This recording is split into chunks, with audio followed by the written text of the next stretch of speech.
নমস্কার। নতুন একটা ভিডিও নিয়ে আমি অনন্যা রঙে ঢঙে বাঙালি চ্যানেলে তোমাদের সকলকে স্বাগতম। চলে এসেছি একটা বিয়েবাড়ির অনুষ্ঠানে। বিয়েবাড়িটা হচ্ছে বাপের বাড়ির তরফে, মানে আমার ভাইয়ের সম্বন্ধীর বিয়ে। তো সেই ক্ষেত্রে আমাদেরও সেখানে নিমন্ত্রণ হয়েছিল, আমরা সপরিবারই সেখানে গেছিলাম।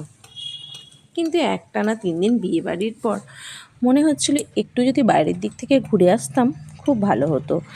তখন সঙ্গে সঙ্গে বোন বলল, চল তাহলে আমরা আমাদের হাই স্কুলে একবার ঘুরে আসি।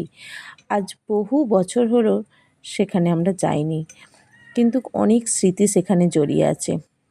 এই বলে আর বেশি দেরি না করে, ওই লোভ ছাড়তে না পেরে অনেকবার আসার সুযোগ হয়েছিল, কিন্তু আসতে পারিনি যে কোনো কারণেই হোক। আর ভাইয়ের শ্বশুরবাড়ির কাছেই হচ্ছে আমাদের ওই স্কুলটি, যার কারণে আমরা সবাই মিলে, আমি, আমার বোন, আমার নিজের বোন, আর একটা আমার খুড়তুতো বোন আছে একদম ছোট, আর আমার ছোটো মা, আমার বোনঝি, আমরা সবাই মিলে চলে এলাম আমাদের স্কুল বেড়াতে।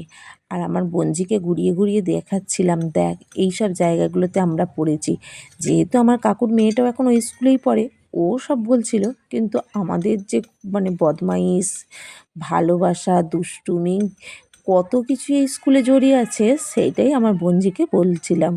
আর ও তো হেসেই আলা হয়ে যাচ্ছিল। তাই নাকি সোনামা তুমি এত বদমাইশি করতে, তাই নাকি সোনামা তুমি এই করতে। আর নিজেদের বদমাইশগুলো যখনই স্কুলটাকে দেখছিলাম না, নিজেদের বদমাইশগুলো খুব মনে পড়ে যাচ্ছিল।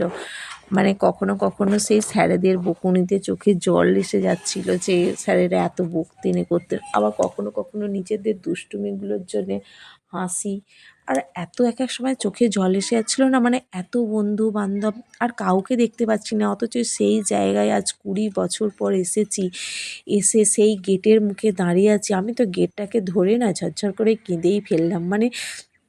এখন বলতে গিয়ে, এডিট করতে গিয়েও আমার চোখে জল এসে যাচ্ছে, যে সত্যি একসময় স্কুল পড়া করতে পারি আর নাই পারি, স্কুল আসবো না এটা যদি কোনো দিন ভাবতাম যে আর স্কুল যাব না, কি কষ্ট হতো। যেন মনে হচ্ছে পুরো পৃথিবী আমার কাছ থেকে সরে গেছে, আমার পায়ের তলার মাটি সরে গেছে। হঠাৎ দেখো সেগুলো মনে যখন পড়ছে না, খুব কষ্ট হচ্ছে। অথচ দেখো সেই জিনিসটার ওপর আজ 20 বছর কোনো সম্পর্ক নেই, কোনো ছোঁয়া নেই, কোনো স্পর্শ নেই, তাই না? খুব আর খারাপ লাগছিল এতটাই। আর সব স্যারেদের কথা খুব মনে পড়ছিল। আবার যখন শুনলাম, ওখানে ওই যে নামের লিস্টে দেওয়া ছিল যে সব স্যারেরা আর অনেক স্যারেরা আর নেই, এই পৃথিবীতেই নেই তারা, তখন খুব মনটা খারাপ লাগছিল। বিশেষ করে যেসব স্যারেদের আমি প্রিয় ছিলাম সেসব নেই। তারপরে এই মাঠে কত যে স্মৃতি জড়িয়ে আছে, কি বলবো। ঘুরে ঘুরে দেখছিলাম, জানো তো, যেন মনে হচ্ছে প্রত্যেকটা কোণাতে আমার অনেক স্মৃতি জড়িয়ে আছে, প্রত্যেকটা কোণেতে আমি কি বলবো তোমাদেরকে, কিভাবে বোঝাবো আমি জানি না। হয়তো আমার মতন এরকম অনেক সবাই আছে, পুরনো জায়গায় গেলে স্কুলটা তো সবাইয়ের কাছেই একটা স্মৃতির জায়গা, তাই না? হঠাৎ করে দেখো মাঠটা ঘুরতে ঘুরতে দেখতে পেলাম একটা জেঠুকে, যেই জেঠুকে আমরা এত জ্বালাতন করতাম, যে জেঠুর হচ্ছে ঝাল কড়াইয়ের দোকান ছিল, কড়াই ভাজার, গিয়ে জেঠুকে প্রচুর জ্বালাতন করতাম। ওই যে জেঠু রোদ পোয়াচ্ছে, ওই একটা মানুষকেই চেনার মধ্যে পেয়েছি, আর দাঁড়াইনি, বেশি দেরি করিনি, সঙ্গে সঙ্গে ছুটে চলে গেছি। গিয়ে জেঠুকে বলছি, জেঠু আমাদেরকে চিনতে পারছেন? বলছে, না মা আমি তো চিনতে পারছি না। আমি বলছি, চেনার কথাও নয়, আমরা অনেক দিন হলে স্কুল থেকে চলে গেছি। তা জেঠুরও খুব শরীরটা খারাপ, ওনার একটা অপারেশন হয়েছে।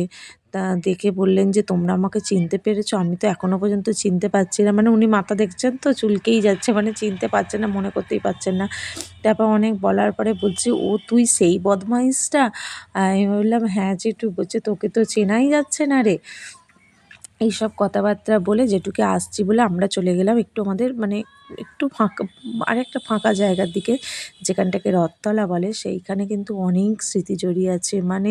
আমি পুরো সেই কেঁদে ফেলার মতন অবস্থা, যেহেতু ছোটো মা ছিল, বোন ছিল, বোন আমার থেকে অনেকটাই তো জুনিয়র, সবটা বলা যাচ্ছে না, কিন্তু তবুও নিজের চোখের জলকে ধরে রাখতে পারছিলাম না। ও বলছিল, ও আমার থেকে অনেক পরে স্কুল ছেড়েছে, আমি আরও আগে ছেড়েছি। ও বলছিল, দিদিভাই তুই এইগুলো দেখিসনি, এইগুলো হয়ে গেছিলো। আমি বললাম, না আমি এসব কিছুই দেখিনি, আমার পর এগুলো সব হয়েছে, আমি চলে যাওয়ার পরেতে। এসব বলে কথাবার্তা বলে আমরা রথতলার দিকে চলে গেছিলাম। আর ওই সব দুষ্টুমির গল্পগুলোই না, এই যে হাত নাড়ছি, এত ছোটো মাকে বলছিলাম, জানো ছোটো মা এইসব জায়গায় আমি এই দুষ্টুমি করেছি, ওই দুষ্টুমি করেছি। ছোটো মা বলছে, কই আগে তো কখনো বলিসনি, মার খাবার ভয় নাকি? আমি বলছিলাম যে তাই বটে। এরকমভাবে বলে আবার চলে গেলাম ওই রথতলার দিকে। ওখানে গিয়ে আমরা একটু বসে বসে গল্প করছিলাম শুধু সেই স্কুলের গল্প, বন্ধু বান্ধবদের গল্প, যে একজনও যদি কাউকে দেখতে পেতাম, হয়তো বেস্ট ফ্রেন্ডগুলোকে পাবো না জানি, কারণ তারা কেউই কাছাকাছির কেউ ছিল না, কিন্তু তবু যদি কাউকে পেতাম অন্ততই যেন একটা কি আলাদা শান্তি পেতাম নাকি তাও জানি না, কিন্তু খুব মনটা হচ্ছিল যে দেখতে পাবো।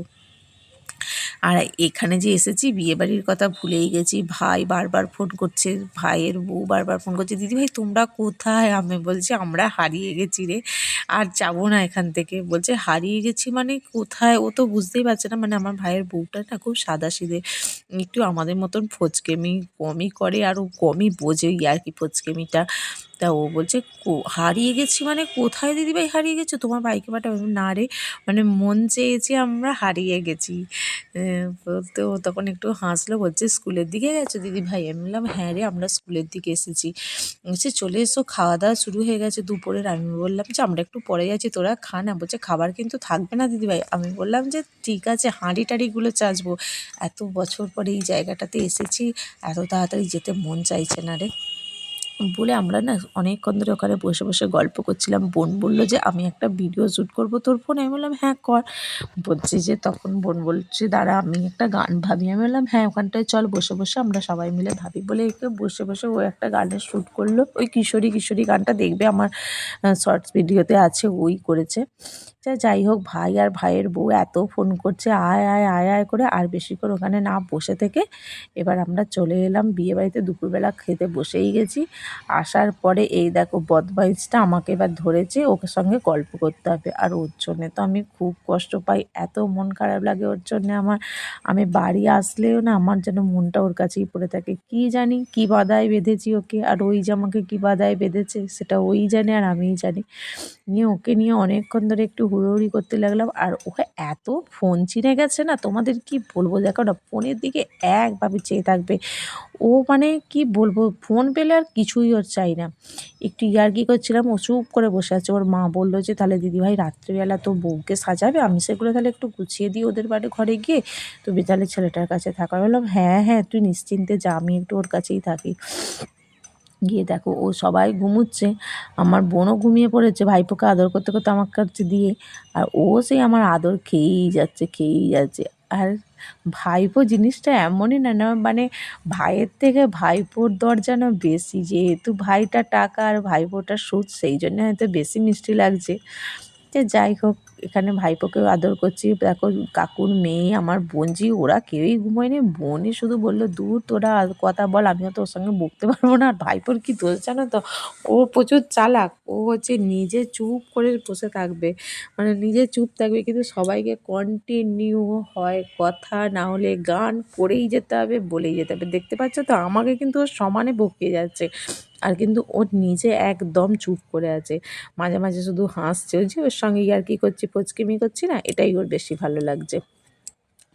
যাই হোক, ছোটো মাও মাঝে মাঝে ওখান থেকে যে পিছনে উঁকি মারছে, মানে একটু তাল জোগাচ্ছে আর কি। এক নাগারে কত বকবো, আমি তো আলা হয়ে গেছি। এমনিতেই স্কুলটা অতটা হেঁটে এসেছি, মানে হাঁটা তো এখনও হয় না, হাঁটার অভ্যাস নেই, অতটা স্কুলটায় হেঁটে এসেছি, এমনিতেই আমি আলা হয়ে গেছি। তখন এবার টোটো এসে গেছে বলে বাইকে বললাম নে তোরা এখানে থাক, আমরা বেরিয়ে পড়ি। টোটো থেকে নেমে চলে গেলাম একটুখানি বাড়িরই পিছন দিকে একটা ঠাকুর মন্দির আছে সেইখানে। এইখানগুলোতেও আসা হয় না, মানে বাপের বাড়ি তো এমনিতে যাওয়াই হয় না, আর গিয়ে না চুপ করে এই ঘরটার মধ্যে ঢুকেই বোনের সঙ্গে গল্প করি ওরাই। এইটা হচ্ছে আমাদের মন্দির, বাবা পঞ্চানন্দের মন্দির। এখানটায় এলাম, এখানটায় এসে একটু প্রণাম না করে না মা খুব বকাবকি করে যে তোরা আসিস একটু বাবার মন্দিরে প্রণাম করে আসতে পারিস না। আমি বললাম চল, আজ আর মায়ের কাছে বকুনি খাবো না, একটু বাবার মন্দিরে প্রণাম টোনাম করে তারপর বাড়ি যাব। বলে বাবার মন্দিরে ভালো করে প্রণাম সেরে নিয়ে এবার বাড়ি চলে যাচ্ছি তাড়াতাড়ি, কারণ আবার তো সন্ধেবেলা সাজুগুজু করে বেরোনোর একটা ব্যাপার আছে। এবার পাড়াতে তো টপ করে বেরোই না, পাড়াতে বেরোলে কি হয় বলো তো, সবাই সেই কথা বলতে চায়, কিন্তু এবার যার সঙ্গে কথা না বলবো না তারও একটা কীরকম রাগ হয়ে যায়, কী ভাবে বলো তো, বাবা ওর বোধহয় প্রচুর দেমাক হয়ে গেছে। কিন্তু বিশ্বাস করো সব দেমাক ফেমাক না, আসলে বেশি বকলে না মাথার যন্ত্রণা হয় জানো তো। আজকে তো এমনিতেই মাথার যন্ত্রণা ভাইপো আমার করিয়েই দিয়েছে। এরকম করে এইটা না আমাদের দোকান ছিল জানো তো, আমার বাপি যখন বেঁচে ছিল বাপির এটা দোকান ছিল। আর বাপি নেই, ভাই একটা প্রাইভেট ফার্মে কাজ করে। ওই দেখো ওই কাকিমাটাও কত কথা বলছে আমাদের সাথে। যেহেতু ভাই একটা প্রাইভেট ফার্মে কাজ করে সেহেতু দোকানটা তালা মেরেই পড়ে আছে, কিন্তু ওই দোকানটার কাছে এলেও না আমার খুব কষ্ট হয় জানো তো। কেন বলো তো, ওই দোকানটার কাছে না আমি বাপির অনেক দোকানটাতে বাপিকে অনেক হেল্প করে দিতাম, বাপির মালপত্র এনে দিতাম। যাই হোক, শুধু পুরোনো কথা ভেবে কষ্ট পাওয়া ছাড়া আর কিছুই নয়। এই একটা দিদার বাড়িতে দিদা ডাকছিল, আয়নারে আয়নারে করে দিদার বাড়িতে একবারটি ঢুকেছিলাম, ঢুকে দিদার বাড়িতে একটু ভিডিও করে নিয়ে এবার বললাম না দিদা আর থাকবো না, বাড়ি যাই, সাজুগুজু করতে হবে বলে বাড়ি চলে আসছি। আস্তে আস্তে আস্তে আস্তে দেখো কলতলায় দেখতে পাচ্ছি মা বসে বসে বাসন মাজছে। তখন ভাবলাম মায়েরও একটু ভিডিও করি। মা বলছে, আমার আর ভিডিও করছিস কেন, আমি তো এখন বাসন মাজছি। আমি বলছি, হলেই বা মা, সংসারেরই তো কাজ করছো, সংসারের কাজে না ভিডিও করার কি আছে বলে আবার মায়ের সঙ্গে একটু ভিডিও করলাম। মায়ের না নাকটা কিসের লেগে গেছে, মা ওটাই দেখাচ্ছিল, দেখ না নাকটা কিসে আমার লেগে গেছে, কথাবার্তা বলতে পারছি না, মনে হয় মা প্রচুর কষ্ট পাচ্ছে, ওই জন্য একটু কথা কমই বলছে। আমি বললাম কিসের লেগেছে, কিছু বুঝতে পারছো না? মা বলছে না, আমি কিছুতেই বুঝতে পারছি না। এবার সন্ধেবেলা আবার সাজুগুজু করে বিয়েবাড়ি চলে এসেছি। এখানে অনেক ফটোশ্যুট হয়েছে সবাই মিলে। অত ভিডিওটা মানে ওইসব দেখি আর ভিডিওটা বেশি বাড়াইনি, এমনিতেই ভিডিওটা অনেকটাই বেড়ে গেছে। এখানে দেখো সবাই মিলে, এখানে একটা গণপতি বাপ্পা আছে, গণপতি বাপ্পারও একটা ছবি তুলে নিয়েছি, কি সুন্দর লাগছে তাই না? দিয়ে ভাইপোর সঙ্গে প্রচুর ছবি তুলেছি জানো তো। সেই ছবি তুলে এবার বললাম চল একটু বাইরের দিকে যাই। কফি টফি খেয়েছি, কিন্তু বোনের শরীরটা মাঝখানে খুব খারাপ করে দিয়েছিল, তাই বোনকে নিয়ে বেশি কফির এখানে যায়নি। এবার এখানে এসে দেখছি এবার নাচ গান শুরু হয়ে গেছে জানো তো, সবাই মিলে নাচছে, আমাকেও ধরে টানাটানি করেছে, কিন্তু ওদের মন রাখতে একটুখানি নেচেছি, নাচিনি বলবো না বন্ধুরা, একটুখানি নেচেছি, নাও নাচলে ওই যে বললাম ভাইয়ের বউকে নিয়ে রাগাহাতে ননদ দেখতে, কিন্তু আমি যেহেতু নেচেছি এখান থেকে নাচ গান করে আবার সেই ভাইয়ের চল চল চল খেয়ে নিতে চল, ওদের দাঁড়া না রে একটুখানি ছবি তুলি, বা না না না দোষা যাবে না। আর বোন ছোটো মা এরাও একটু একটু করে গুটি গুটি পা দিচ্ছে নাচু করবে বলে, সবাই মিলে আমরা একটু করে নেচেছি। মঞ্জু ফুচকা খেয়েছিস, খাবি?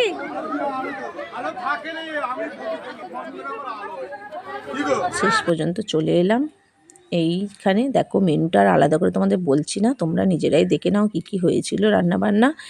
মেনু করে খাওয়া দাওয়া তাড়াতাড়ি সেরে নিলাম, আর সবাইকে একবার জানিয়ে দিলাম টাটা বাই বাই, মানে সবাইকে গুড নাইট, তোমরা ভালো থেকো।